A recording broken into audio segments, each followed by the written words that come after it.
of single coverage to wide receivers George Sawyer Jr., and the Jets had a conservative game plan in emphasizing, the run as well as short, high percentage passes to minimize interceptions.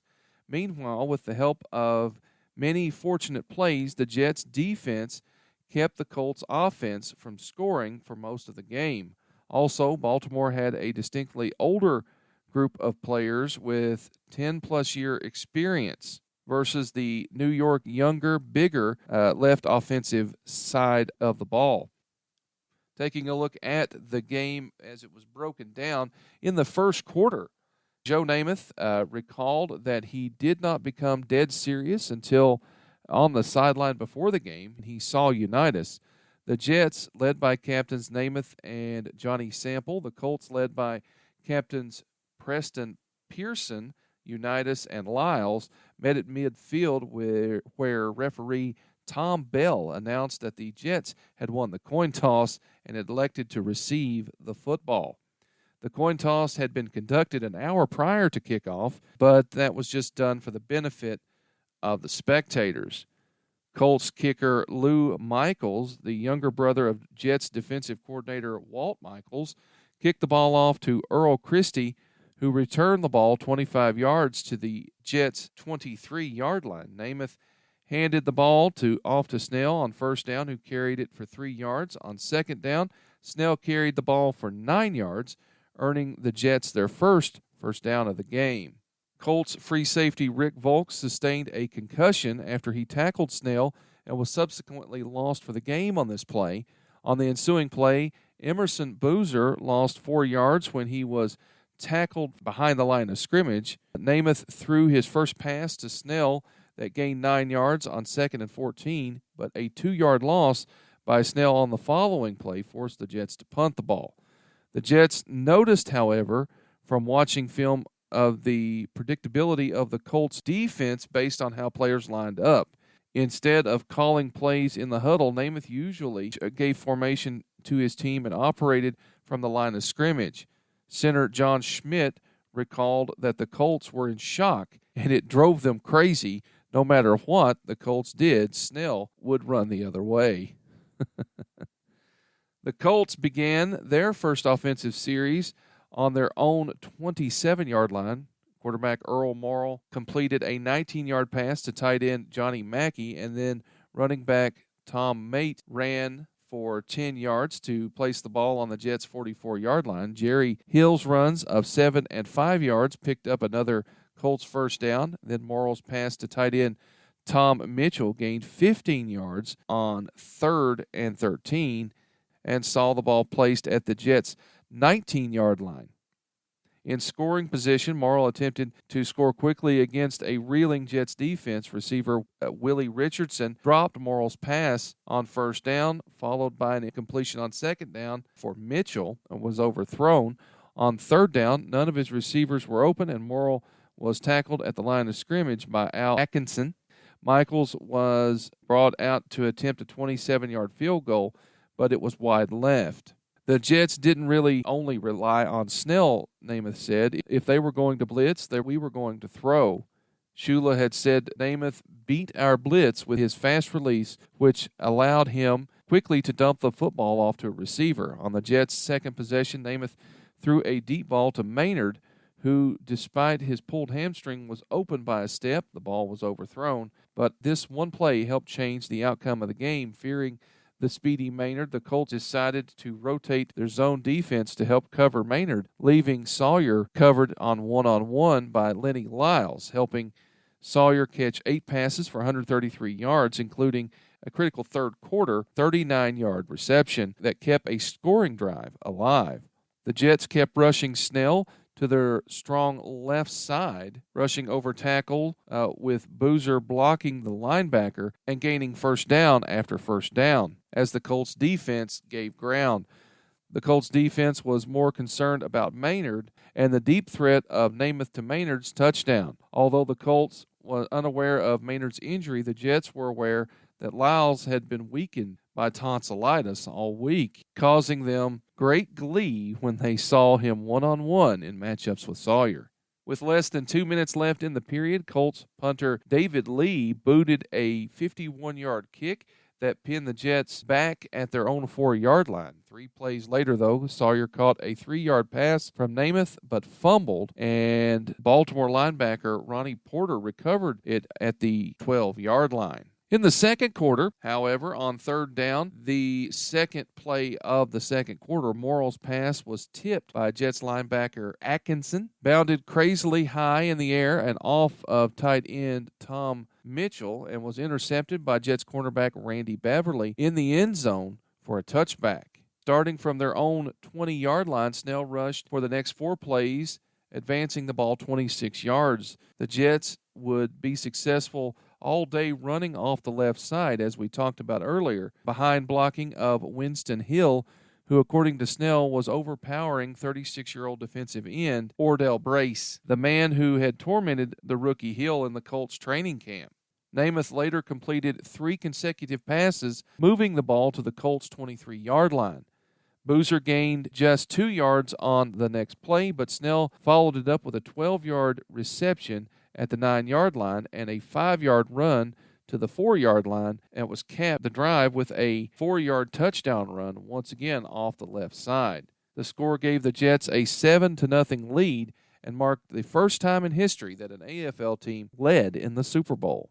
On Baltimore's ensuing drive, a 30-yard completion from Morrill to the running back helped the Colts advance to the New York 42-yard line, but they once again failed to score as Jets cornerback Johnny Sample broke up Morrill's third down pass, and Michaels missed his second field goal attempt, this time from 46 yards. 2 plays after the Jets took over following the missed field goal, Namath's 36-yard completion to Sawyer enabled Jets to eventually reach the Baltimore 32-yard line. But then Namath threw 2 incompletions and was sacked on third down by Colts linebacker Dennis Gaubatz for a 2-yard loss. New York kicker Jim Turner tried to salvage the drive with a 41-yard attempt, but he missed. On their next possession, Baltimore went from their own 20-yard line to the New York 15-yard line in 3 plays, aided by Matt's 58-yard run, the longest from scrimmage in the game. However, with 2 minutes left in the half, Morrill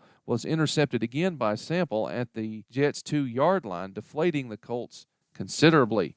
The Jets were forced to punt on their ensuing drive, and the Colts advanced the ball to the 41 of New York.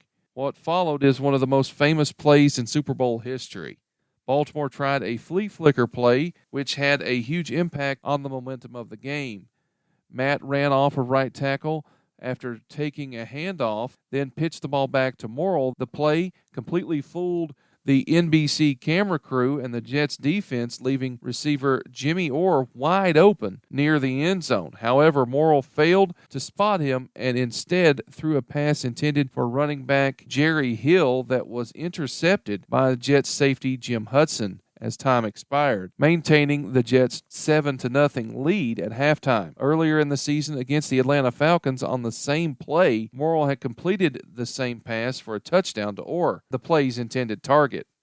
In the third quarter, it belonged to the Jets, who controlled the ball for all but 3 minutes of the period. Baltimore ran only 7 offensive plays all quarter, gaining only 11 yards. Matt lost a fumble on the first play from scrimmage in the second half, which was recovered by linebacker Ralph Baker on the Colts' 33-yard line, leading to Turner's 32-yard field goal to increase the lead for the Jets to 10-0. Then, after forcing the Colts to punt again, Namath completed 4 passes for 40 yards to set up Turner's 30-yard field goal to increase the lead to 13-0. On that drive, Namath temporarily went out of the game after injuring his right thumb and was replaced by backup quarterback Babe Pirelli for a few plays. Namath returned by the end of the third quarter, but the Jets would not run a pass play for the entire fourth quarter. In the fourth quarter, aided by a 39-yard pass from Namath to Sawyer, the Jets had drove the ball all the way down to the Colts' 2-yard line. Baltimore's defense would not quit, though, and kept them out of the end zone. Turner kicked his third field goal early in the final period to make the score 16-0. The Colts' inability to score made Namath so confident by the fourth quarter that he told Eubank that he preferred to run the clock out instead of playing aggressively. On Baltimore's next possession, they managed to drive all the way to the Jets' 25-yard line. However, Beverly ended the drive by intercepting a pass from Unitas in the end zone, the Jets' fourth interception of the game. New York then drove to the Colts' 35-yard line with 7 consecutive running plays, but ended up with no points after Turner missed a 42-yard field goal attempt. Johnny Unitas started out the next drive with 3 incomplete passes, but completed a key 17-yard pass to Orr on fourth down. 10 plays later, aided by 3 Jets penalties, Baltimore finally scored a touchdown on a 1-yard run by Hill to cut their deficit to 16-7, but with only 3 minutes and 19 seconds left in the game. Colts then recovered an onside kick and drove the ball to the 19-yard line of the Jets with 3 consecutive completions by Unitas. But his next 3 passes fell incomplete. Instead of kicking a field goal and attempting another onside kick, which would have been necessary in the end, they opted to throw on fourth down, and the pass fell incomplete, turning the ball over on downs. That ended any chance of a Baltimore comeback, as the Jets ran the ball for 6 plays before forced to punt. When the Colts got the ball back, only 8 seconds remained in the game. The Colts then attempted 2 more passes before the game ended. Matt Snell said, "Leaving the field, I saw the Colts were exhausted and in a state of shock. I don't remember any Colt coming over to congratulate me." As he ran from the field, Namath, in a spontaneous show of defiance, held up his index finger, signaling number 1. "The only time I ever did that in my life," he said. Namath finished the game having completed 17 of his 28 passes, the only quarterback to win Super Bowl MVP without throwing a touchdown pass. Snell rushed for 121 yards on 30 carries and a touchdown. He also caught 4 passes for 40 yards. Sawyer ended up with 8 catches for 133 yards. Beverly became the first player in Super Bowl history to record 2 interceptions. Morrill had a terrible game for the Colts.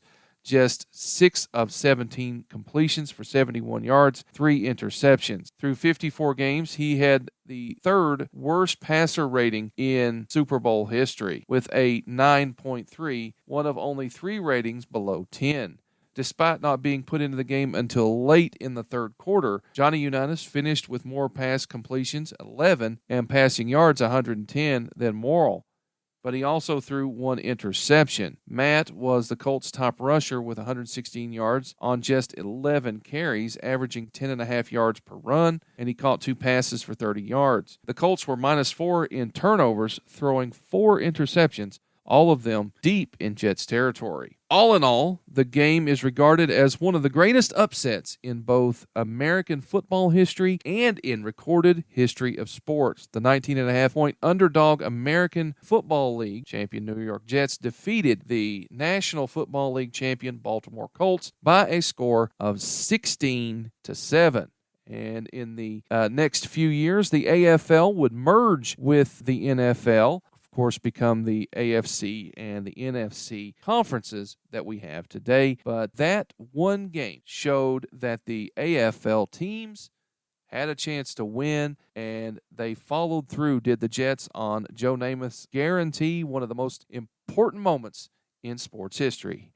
And this has been a look at Super Bowl III from January 12th, 1969, this week's Golden Game.